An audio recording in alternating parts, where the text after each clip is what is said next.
It's on the hour, at least here in Colorado. And that's part of the reason I have to leave a little early because I mixed up time zones because I was on Central when I set this up. So sorry about that. But you will be in good hands with Amanda Larson and Cheryl Casey as the co-host. Amanda is from Ohio State University. Amanda is a trusted resource and a rock star in open ed, and I'm so thankful that she's agreed to be with us here again today. And we're recording so that folks who aren't with us can check it out because she has a lot of really, really good things to share with you. So thanks for being with us again, Amanda, and I'm going to turn it over to you. Awesome. Thank you. The first thing I'm going to do is I'm going to throw a Go link, which is Ohio State short link. And this will take you to the slides if you want to follow along. Um, and we will get started. Let me share my screen. Okie dokie.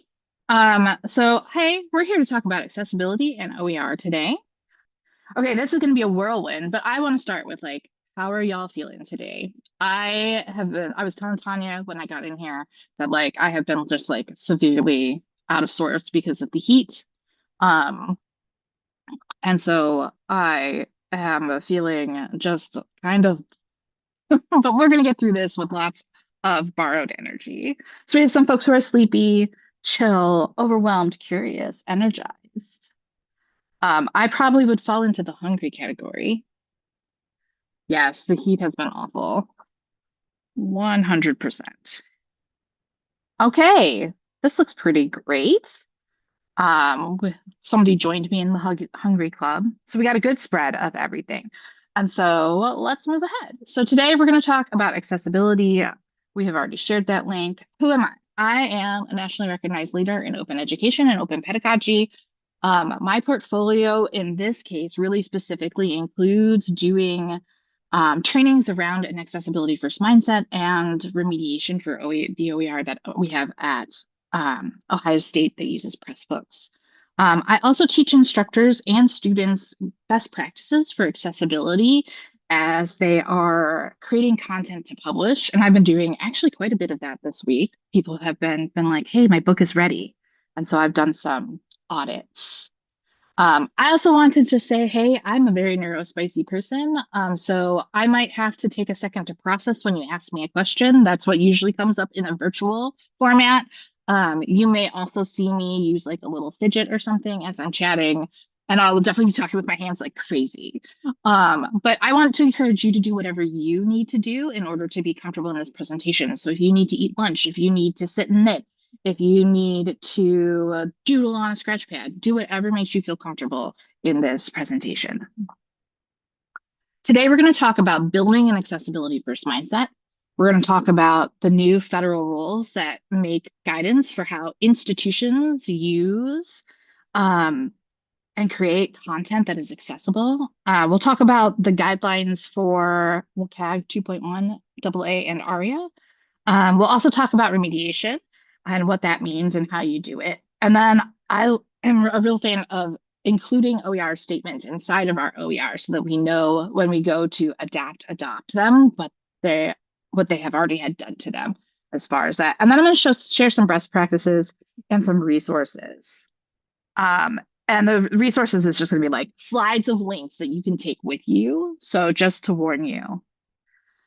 So let's start with an accessibility first mindset. So why does this matter? Why does it matter? So disability in the United States is a pretty big deal to me. The National Center for Education Statistics reports that 21% of our undergraduate students report having a disability. And then the CDC reports that 70 million adults, Americans, have disclosed having a disability. That breaks down to 1 in 4 adults in America. And then I also want to point out that 100% of people will be disabled at some point in their lives, and that disability can be situational, temporary, or permanent.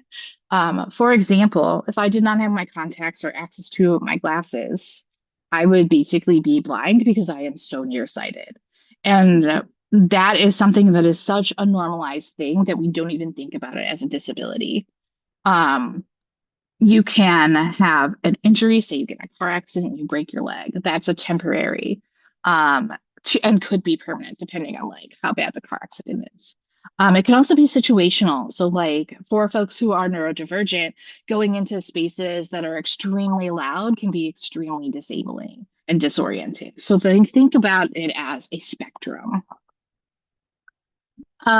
For example, I have pulled some accessibility statistics from Ohio State, and we have approximately 7,700 students out of the 66,000 who reported a disability to our university. And that was a 13% increase, which mirrors national averages. And then we also know that only one third of students with a disability inform their college. And if we account for the two-thirds that didn't report at Ohio State, we have approximately just over double of that initial figure of 15,400 who have unreported. So they are two-thirds of that. So 23% of our students. So what could that look like at your institution? You can usually find these statistics in your Office of Accessibility, whatever that's called at your institution, or if they have a report that they do around student enrollment. Sometimes these figures are in there as well if you're looking to create something similar to this slide. So, what is an accessibility first mindset, and why is it important when we are helping people design OER or are creating OER ourselves? It really means that we are designing and creating and communicating with the needs of disabled people at the center from the start and not as an afterthought. So, we're starting from a place where we want to build something that is universally accessible. And that assumes from the beginning that people have diverse bodies, minds, and communication needs. And open educational resources are, by their very nature, meant to make education more accessible. Both access to a resource, meaning that students don't need to pay out of pocket to get it, they can have it on the before or on the first day of class. But it also means that the accessibility of the resource, how can disabled students use it, is also equally important. So to cultivate an accessibility first mindset, I encourage you to be proactive and not reactive, particularly if you are at a stage in your career where you are just starting a publishing program. Like that's a great place to do it. Not that you can't build it in later, but like if you're at the beginning of this journey, planning for your OER to be accessible before they're published and before someone would have to access it is just like gold star, you have won at life. Um, Using universal design principles to reduce barriers for everyone. So, universal design is a set of principles that rolls out educational content to be the most accessible and provide a couple different options for people to engage with content. It has the one that's really that I take away for OER is to have multiple means of engagement. So, like, are you providing content in text, and maybe are you also including a video so that people can pick different modes to engage in learning? We need to understand that access is interdependent and not individual. So it's shaped by our environment and not the deficits in individuals. So we're not blaming people for having disabilities. All of our brains are different. And then also, you need to be flexible and iterative and be willing to adapt and learn continuously. So accessibility is ongoing list work, and it's not a checklist that you can check off and be done with. Like you can go through remediation and say, I did all of these things. You're not ever going to be done with that. You're going to need to remediate that in the future as more technology becomes available to make things more accessible. So what does this look like in practice? So get accessibility training as much as you feel you need. So I've been on an accessibility journey since I started work in this area in 2016, when I was a graduate student at the University of Wisconsin-Madison and was supporting folks who were publishing on Pressbooks. And I had a very sharp learning curve to like get on top of what does accessibility mean and how do we make the books that we're working on. And so that has continued. I have continued taking trainings all through this time. Whenever it's offered, I try and go learn something new. And I am still not the person to ask math accessibility questions, even though I have been doing it for almost 10 years. Um, and so I still have stuff I can learn. So can you. But like really, as much as you feel you need to be comfortable to talk about it with your authors. Practice. So making OER accessible gets easier the more you do it. The more you do in remediation, which we will talk about explicitly, the easier it gets to the point where you start doing things naturally. So like when I started, I didn't know I needed to put alt text on an image, and now it's just second nature. I do it without thinking. And then we want to make sure that you and your authors understand basics like structured headings, alt text, tables, contrast, captioning, and creating transcripts before authoring for video content. This is a great opportunity to partner with your accessibility office, and this I have found is different at every single institution. So in my institution, we have accessibility coordinators, and my accessibility coordinator works in the libraries, and then different departments have different ones, and then there's some central accessibility. It can look different everywhere. And then having a remediation plan in place before the publication of OER. So when you're having those first conversations with an author about the publication of their OER, you should be discussing accessibility in that conversation and when and how it will be remediated before it is published. So why does this matter more than ever? There are new federal rules.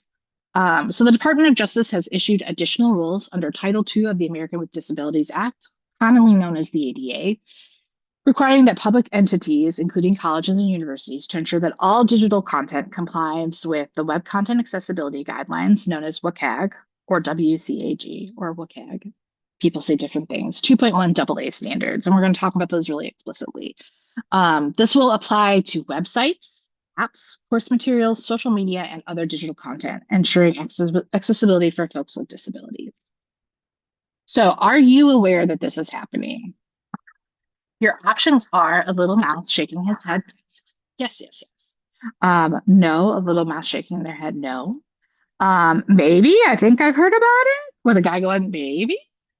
Um, and this is just a litmus test for me to see like where y'all are at in this process. There's no right or wrong answer. So far, it looks like folks know about it, which is great. I have been in several of these meetings where folks were like, "This is the first time I have heard about this. Please tell me more." Okay. All right, awesome. So we're going to go that you know that this is happening. So why are folks panicking? And so previously, the deadline was this April, and it was extended just several days before that deadline. So now all materials must be remediated by April 26th of 2027 for public schools, community colleges, and public universities that have populations over 50,000 more. So I'm definitely in that first category. And then the new deadline for institutions with 49,000 under, so under that 50,000 mark, is April 26th of 2028. And folks are panicking because there are really limited exceptions. And if you look at this list, so the list has archive web content, content posted by a third party, pre-existing conventional documents, password protected documents for specific individuals, social media posts made before the date. All of those minus the social media post are really like the intention is that those things are not being used. The way it is written is the expectation is that these are documents that are not being used. And so if you're still using password protected documents for individuals, you might need to remediate them. Institutions are also coming up against time versus labor. This is really labor intensive work that needs to be completed across the whole institution. And it's being rolled out differently at every single person's institution that I have spoken to. And so there's also not a lot of cohesion around this in higher education about like what this work looks like or how it's being handled in every institution. And then fear of litigation. It's expected that these new regulations will make it easier for individuals to sue entities that haven't made their materials accessible. And how the landscape looks prior to this regulation change is that a lot of times individuals would sue through societies, so like the Association for the Blind or something like that. And those people would do the litigation on their behalf. Now, an individual student whose course materials weren't remediated appropriately could potentially sue. And institutions are often very, very conservative around anything that might lead to litigation. So people are concerned. So are you panicking? Your options are yes, hitting the panic button. Nah, I'm cool with a no drama llama. Although that might be an alpaca. No, I think it's a llama. And then a little bear saying, "Let me think, should I be?" So we have a split so far. Yes, nah, should I be? Um, give you folks. Okay, cool. We have some people who are like chill about this. Okay. I think the non-cools have won this poll. So I'm going to say, whoa, it's going to be okay. There's no need to panic. We can keep calm and remediate on. So let's talk about the nuts and bolts behind what needs to happen. And that means we have to understand what is WCAG 2.1 AA. So it's an internationally recognized web accessibility standard based on four principles. Perceivable. So the content must be presented in ways that all users can perceive. So example, using alt text or text alternatives for images is one way of thinking about that. Operable. Users must be able to navigate the site via various methods. So most of the time that means keyboard navigation, but also voice is becoming more popular. Understandable. Content and interactions should be clear and intuitive. So we should have transparent navigation that is similar on all of the pages. And then robust. Content must work reliably with current and future assistive technology. So that's where I get at that point where like we're never really done doing accessibility remediation because as technology gets better, we have to adapt for that. So WCAG itself has three compliance levels. And for the longest time, folks were in the A category, which is the center of that bullseye, right? It's basic accessibility. It is no longer sufficient for Title II ADA compliance. So then there's that second ring, which is AA, which is what we're shooting for. And this is the new required level for compliance. It's ensuring accessibility for most assistive technologies. And then there's AAA, which is advanced accessibility requirements, the highest standard. And while it's not required, I think this is what we should be striving for whenever possible.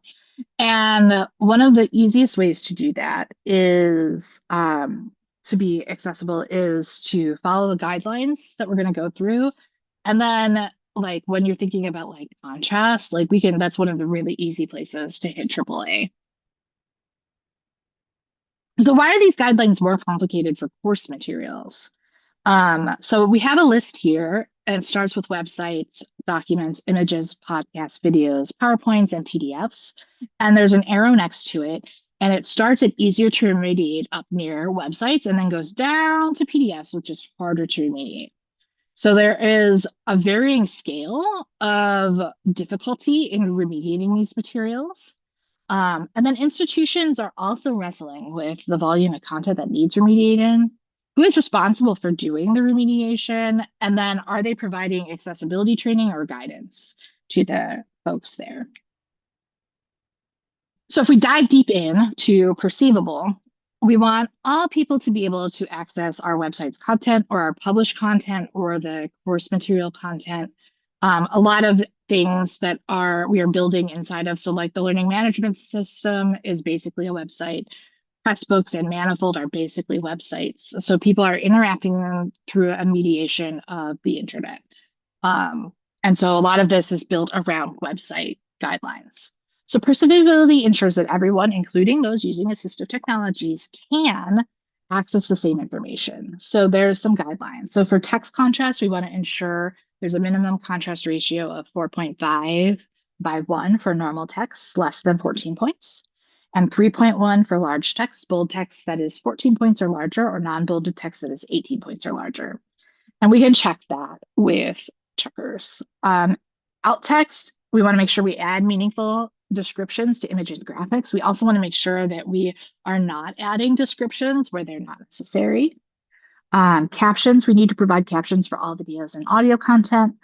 Headings, we want to use a proper heading structure for organizational clarity and visual clarity. And text resizing, we will need to ensure that text can be resized up to 200% without losing functionality. Operable, that's our next one. Users should be able to navigate the website easily, regardless of ability. That means it has to work with various tools like keyboards and assistive technologies for inclusive access. And I'm not talking about like inclusive access, the bookstore scam. I'm talking about being accessible. So keyboard navigation, a lot of the first checks that your institution is going to do to tell if something is accessible is they're going to get a screen reader and they're going to tab through the content on your page, and make sure that they can use all of the navigation with the keyboard. No flashing content, avoiding flashing elements to prevent triggering seizures. This is less common now, but like you should think about it when you're using GIFs. Um, and then descriptive links. We want to use clear, meaningful link text, learn more about accessibility instead of click here. And I have examples of these things. Multiple navigation options. So offer search bar, sitemaps, or menus, but they need to be consistent.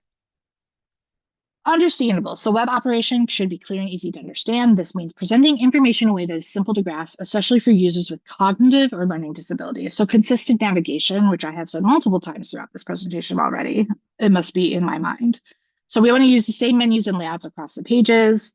Simple language, avoid jargon, and provide definitions for complex terms. And librarians, we're notorious for jargon. So we want to make sure that we are providing definitions when we're using jargon, or acronyms. And then error prevention. We want to make sure that users can review and correct forms before submission. So if you have a form on your site, people need to be able to have the option to go back on your form and make corrections.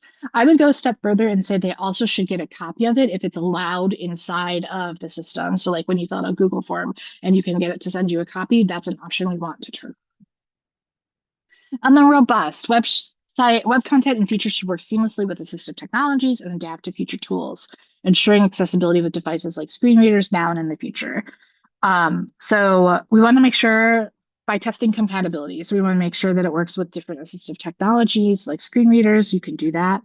And then cross-browser texting is another one. We want to make sure that they have a consistent experience across different browsers. And if we find that it doesn't work in a particular browser, we want to call that out and let people know, hey, this works better with Chrome, or this works better with Safari or Opera or Firefox. So here are some examples. So I really like this image because it does a great job of showing color contrast ratios. So in the first, on the far left, we have a box that has very light gray background with only slightly darker gray text on it. It has a contrast ratio of 2.7 to 1. And it looks blurry to me. Um, Actually, maybe my image is just a little blurry. And then in the next box, we have a green background with white text on it, and it only has a contrast ratio of 1.8 to 1. So it has insufficient color contrast. And then we have what I refer loving to as the ketchup and mustard box with a yellow background and red text on it, which has a better contrast ratio of 4.25 to 1, but is ugly as heck. Um, so it's a little more readable. And then we have a good contrast ratio, so sufficient, with a white background with navy text on it that is 17.6 to 1. So we're looking for 4.51 to 1 or better. You can learn more about this in the BC Campus Accessibility Toolkit that's linked here. And then I recommend, like, don't worry about this a whole lot. Just use a color contrast checker as you're picking out colors for things. And I have provided a couple here. There's one that's a download, which I think is do I have it open here? Where is it at? Color contrast. So the British spelling of color contrast checker, that's a download that you can get. And then if you need to do web stuff, really like the WCAG contrast checker. But you'll find that you can find your own that you love. So alt text. When dealing with images, the first question you have to ask is, does this image convey meaning to the viewer, or is it just there for aesthetics? Is it just there to be pretty? If the answer that it's there to be pretty or decorative, we can leave the alt text field blank or null so that a screen reader will skip over it. And that lowers the cognitive load for folks who are using screen readers. If you need help deciding about that, there's a great alt text decision tree. And if the answer is that it conveys meaning, you'll want to provide alt text, keep it clear and concise, under 125 characters. Although with modern technology, that character limit is a lot more squishy. That's pretty old standard. And you don't want to include wasted words like image of or picture of. And then if you have an image that is complex, say it's a figure that has like a diagram in it, you may need to use a long description, and I have linked here to rules for that. So for example, we have here on the right side of my screen a picture of my puppy, Diego. He's an Alaskan Klee Kai puppy. And so maybe he's just in here to be pretty. So, like, for example, we're not talking about dogs. He's just cute. So we would leave that alt text blank. But say we were giving a presentation about puppies, you could say that this was informative. So we would say an Alaskan Klee Kai puppy with striking blue eyes lying on a carpet holding a collagen chew in his mouth. And so that would describe to the people what was happening with the puppy. So for captions, videos you make should have captions, and while it's not required, it is a best practice to provide a transcript made available to viewers. Videos you link to should have captions. It's great if you can provide a transcript, but you're not obligated to. Pre-recorded audio requires a transcript. So if you're just sharing audio, so say you have students in a class making podcasts, and then you're going to share them inside of whatever platform you are publishing on. You would need a transcript for those. They need to include speech and meaningful non-speech sounds, so laughter, applause, music pause, if they contribute to the understanding of the content. So when we're training authors, we need to bake in that they should be looking for videos with good captions, preferably openly licensed, or somehow have the ability to edit those captions to improve them, or we want to provide a transcript to go along with it. There's a lot of options to add captions to videos. I recommend by seeing what software is available at your institution. So for example, at my institution, we have Microsoft Stream and Adobe Projects. And then if you're not sure what to caption, I have linked to best practices here. So another big thing that is really important, particularly when we are creating content, is headings and how we structure the content on the page. And this is the number one accessibility error that I personally run into consistently across 10 years, is that people get their headings out of order. So headings provide the organizational structure that screen readers use to navigate content. You can only have one H1 heading. All other headings should descend sequentially from there in semantic HTML. That means you can't have an H2, then an H4, and then an H3. They need to go H2, H3, H4. So this image, you can see what that looks like. So there's one in the left image. There's one, this is a tree, a branching tree. So you can sort of see how they're structured together. So it starts with a heading 1, and then a heading 2, and then a heading 3, and then a heading 4, and then a heading 4, and then it starts back over with a heading 2 and a heading 3. And it's really important that they stay in sequential order, that they start over. And then we have the HTML version of that in the center image. So it shows you what those HTML tags look like. So H1, H2, H3, H4, H5, and their appropriate HTML tags. So when I do a remediation, this is an example of an audit flagging a structured heading error. So it's telling me, hey, those heading errors are not in a sequentially descending order. Properly ordered headings that do not skip levels convey semantic structure and make it easier to navigate and understand when using assistive technologies. And so it's flagging this as an H4. It probably should have been an H3 from what I know of the book that I was auditing. Text resizing is really important, and a lot of this is built into the publishing platforms that we publish on, but here's an example of what it can look like when it doesn't work. So at my institution, we were going through a web redesign, and the sizing was messed up when it was resized up. And you can see that the text is overlaid on top of text. And then in the other image, it is showing what that looks like appropriately. Everything is in its own spot. Nothing is overlaid on top of itself. It resized up properly. And this is often achieved through responsive text, which is a form of HTML.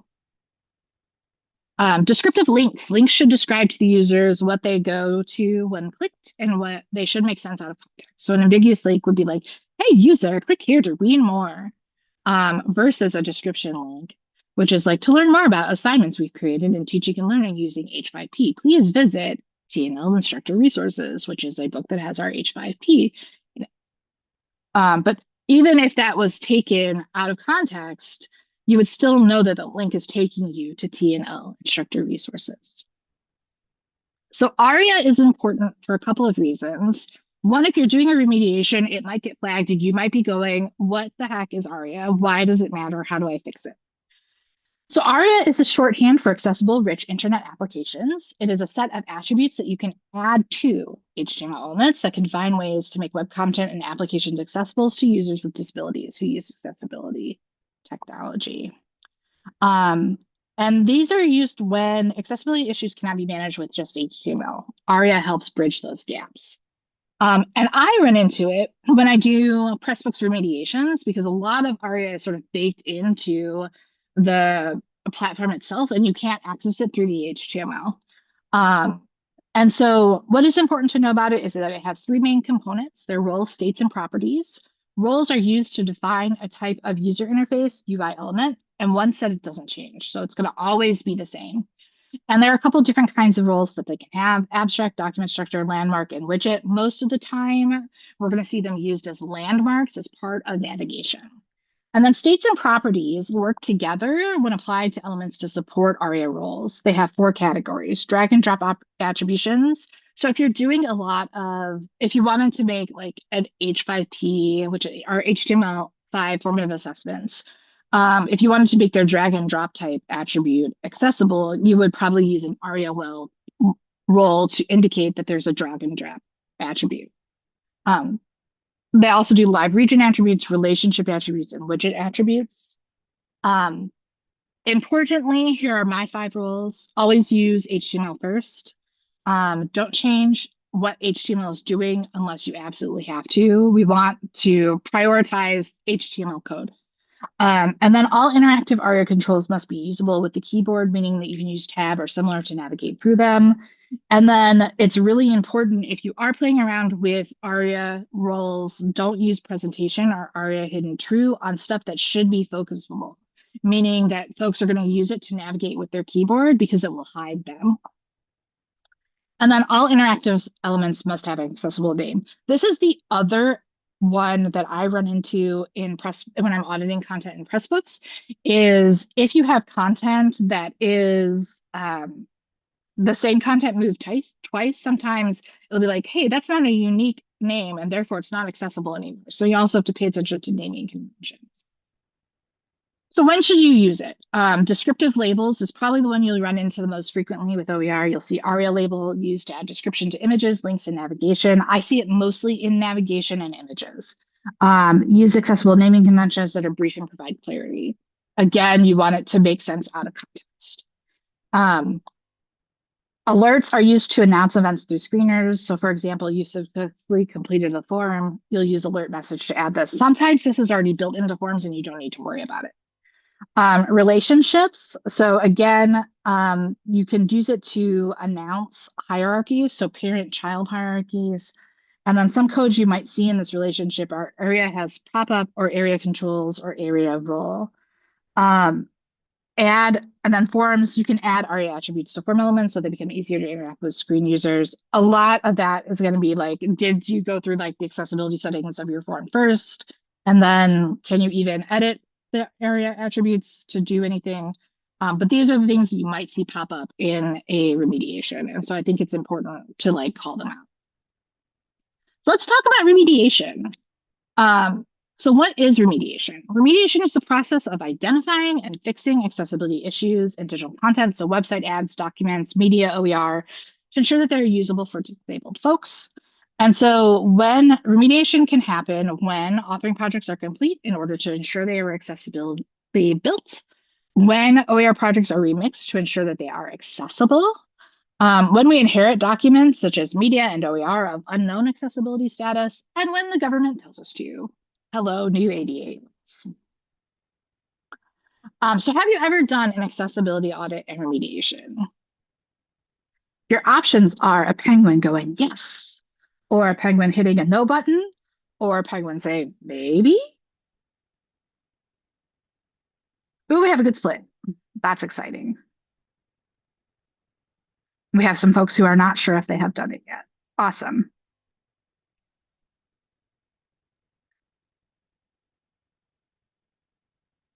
Give folks just another couple seconds to answer. All right, sweet. Well, we're going to talk about this and let's go ahead. So how do you remediate content? First, we need a plan.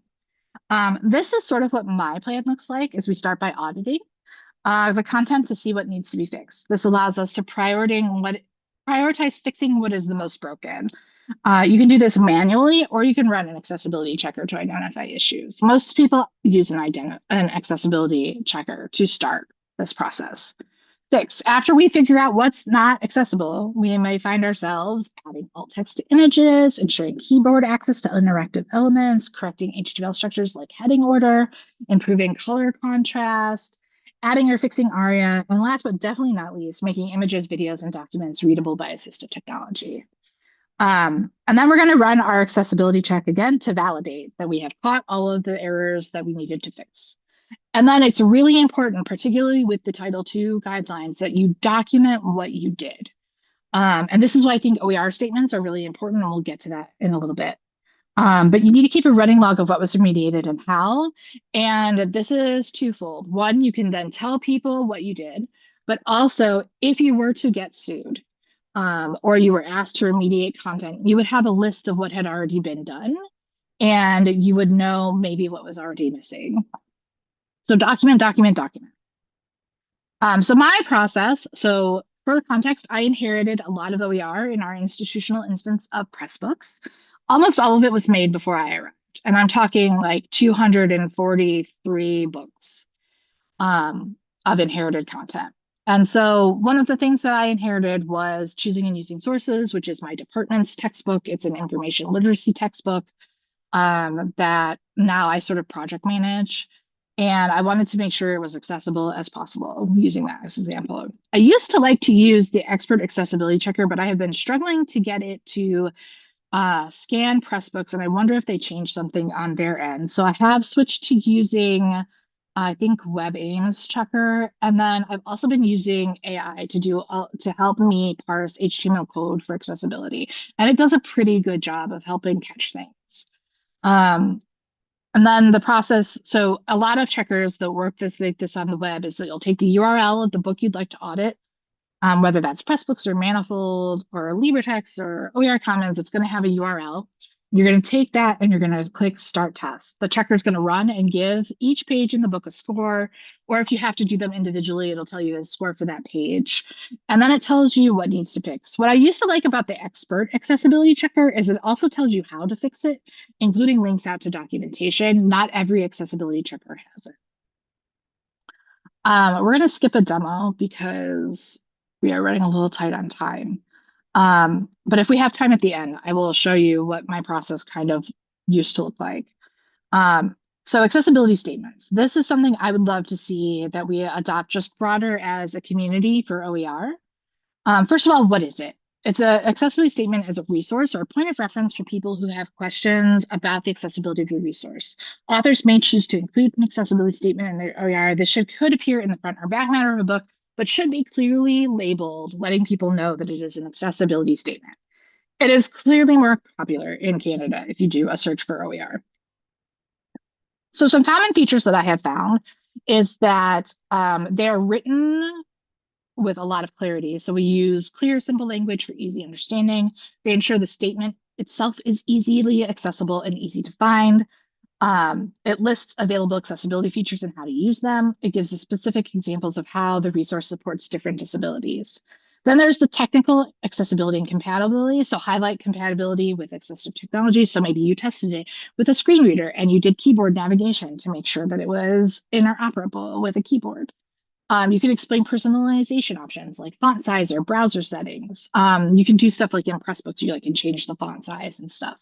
And then you want to reference relevant accessibility standards or practices and policies that you followed. So if you followed WCAG 2.1 AA guidelines for all of your accessibility work, call that out so the people who are adopting your OER know that.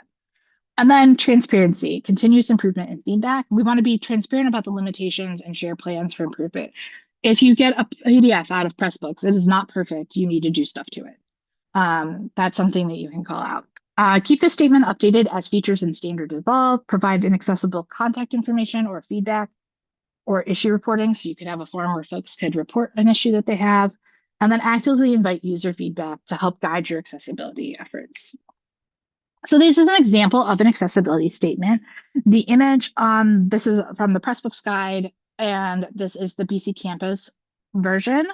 And they call out in the first image that the web version of this resource was designed to meet 2.0 double A guidelines. And they have all the guidelines listed in an appendix and they of the accessibility toolkit. Um, they call out what it has. So it has easy navigation, accessible videos, accessible images, accessible links, and they provide text that tells you what that means. In the second image on the screen, the other file formats available. So it tells you what other additional formats may be. Um, and if you need a specific file, you can request it with the BC Campus support link. It tells you what the known accessibility issues and areas for improvement are, and then accessibility standards. What did they use again? In this next example, this is from Using OER Textbooks, a student guide. And this has an accessibility statement. It starts with accessibility features of the web version of this resource. So they're talking very specifically about the content you are accessing on the web. It says that it has been optimized for people who use screen reader technology. And they go further saying it can be navigated with a keyboard. The headings and tables are formatted to work with screen readers. All images are fully described in the text, alt tag, or image description section for complex images. Image information is not conveyed by color alone. This is another one that I read into when I'm working with authors, is that they'll want to use color to set apart content to convey meaning. And you can't just do that. You need to provide other ways to know that that's important. So you could bold that text, you could italicize that text. Um, and then Pressbooks has built-in features such as, so the tool itself has these features to change the font size. They let you know what other file formats are available. And then they have a known accessibility issues and areas for improvement. So this book chapters have attempted to improve upon existing features from the original sources. And then they have a table that tells you what the accessibility is. So they know that the PDF version, both print and digital, is auto-generated by Pressbooks and may not meet all accessibility guidelines. Their timeline for fixing this is as soon as possible. And they also provide workarounds. So you could use the web version of the text, some features that have been, they have done some remediation with Adobe to improve the overall file. And then embedded YouTube videos. Videos may be auto-captioned by their creators. Videos will not normally have descriptive captions. They're going to work on those as soon as alternatives are available. And they have made an effort to select videos with accurate captions, and alternatives are, they're still looking for alternatives. So this would really bump up your adoption rate if you were providing OER statements that let instructors know that the content they have has been through an accessibility remediation and they know what kind of still needs fixed. So if it was like with a CCBY license, they would know that they could replace those videos maybe with better ones that do have better accessibility. Um, and so I think going forward, like that is something I'd love to see the OER community adopt. So let's talk about best practices. Technical accessibility is just a starting point, right? The WCAG guidelines go a long way to making content technically accessible, meaning it can be remediated, or that it can be mediated by technology to make it more accessible for folks, but still might be difficult for learners to engage with, particularly if they're neurodiverse. So in addition to technical accessibility, we should also be incorporating universal design for learning and instructional design techniques while creating for OER. And so I break this down into thinking about, as we're creating content for the OER, we want to write at or even just below our students' level. And I think that's really important right now in the United States where we are fighting a literacy crisis, right? Reading levels are dropping. So we need to make sure that we're making content accessible to students who are coming in with lower levels of literacy, which is super depressing to me as a person. We want to make sure that we're using examples that are relevant to our students to communicate information. So like really thinking about the OERs that we're creating as, being something a student is going to use and needs to relate to. Repeating core concepts through different means. So like I mentioned earlier, one of the things is like multiple modes of engagement as one of the principles of universal design for learning. So thinking about maybe we have an image, maybe we have text, or maybe we also have a video that explains the concept. Um, and then building opportunities to review and reflect on course content outside of a graded environment. So what else do you have them doing that allows them to practice the work. So that could be adding H5P so they can do formative assessments and learning checks throughout the book.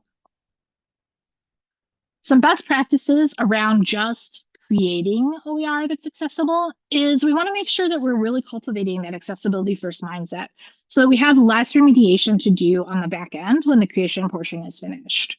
Um, that way you don't have people who are handing you a book that has 99 copyrighted images in it that also don't have alt text. You want to make sure that you're providing enough training that they can make a good first draft. Don't go alone. Make friends with your accessibility office, or if you have an accessibility coordinator, they're often looking for ways to partner with other units on campus. You can also ask them if they offer trainings and then invite them to your OER project trainings. So when I was at Penn State as the open education librarian, we worked really closely with the accessibility office and we invited them and gave them an hour at our grant program's kickoff where they would come and talk about accessibility practices. You can curate accessibility trainings and tools that make sense to you and create basically your own accessibility toolkit. You can start with a curated list of resources that are available at the Open Education Association. You can start with the list of resources that are in the end of this presentation. And remember, this is going to get easier as you do it. A lot of this work becomes habitual after you've done it a few times. And it's really, really, really, I can't stress this enough. It's okay to not know the answer immediately if a project author asks you an accessibility question. Just let them know that you're in this together and you're going to figure it out. And then you can go and you can like talk to your accessibility office, or you can go look it up in one of the places that have guidelines. But I think making sure that they know that they're not alone in trying to figure out the accessibility stuff is really important. So these next couple slides, I'm going to go through pretty quickly. They're just lists of links of things that you can build out.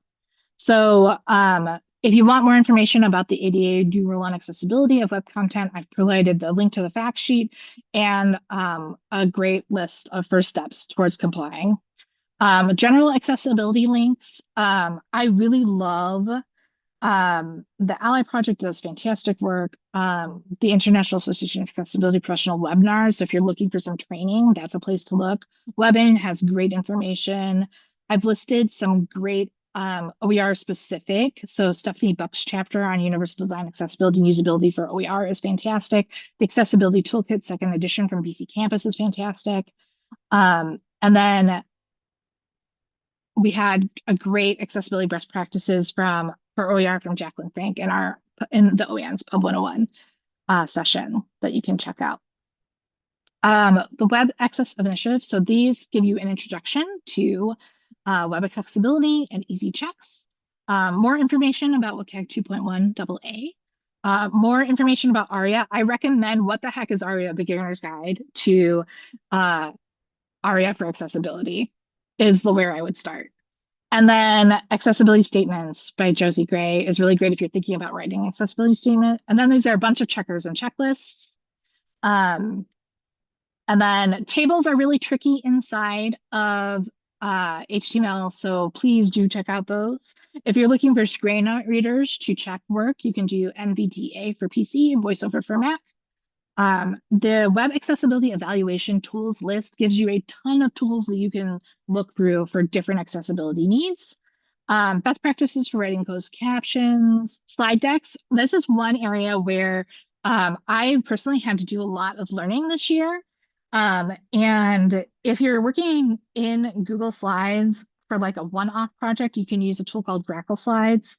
And there's some great information about creating accessible presentations. But what I would really recommend is if you're creating Google Slides, download them as a PowerPoint, do the PowerPoint accessibility checker.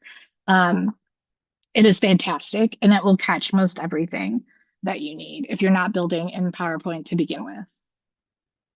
PDFs, accessible math and PDFs, PDF accessibility, remediation, and create accessible PDFs. All of that is great if you have a ton of PDFs.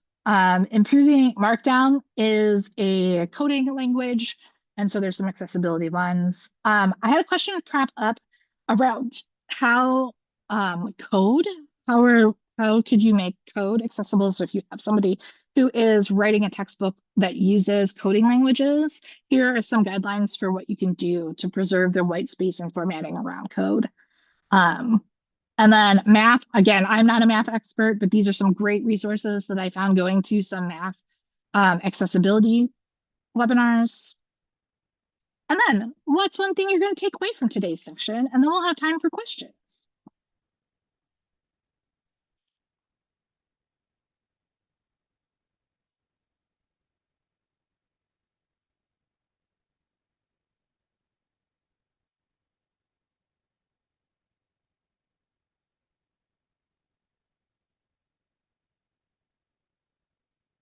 A positive attitude and resources list. Yes, please leave with the attitude that you can do this. It is possible. What the heck is Aria? I know. And that was also my reaction to Aria. Like, what the heck is that? Why am I getting an error for this thing? Great. I love that you're going to take the list of resources away. I can't stress enough. Please curate as you're going through and you're trying things out. Like save all of the things that you love, and then you'll have your own little accessibility toolkit. Okay. I think the last slide is just thanks and questions. So I'm going to stop sharing my screen because it always feels weird to answer questions with it going in the background. But if you have questions, I'm happy to ask. This was a ton of information that I just threw at you. So it is also okay if you do not have questions. You are more than welcome to reach out to me at any time if you have an accessibility question. If I don't know the answer, I will point you to somebody who does.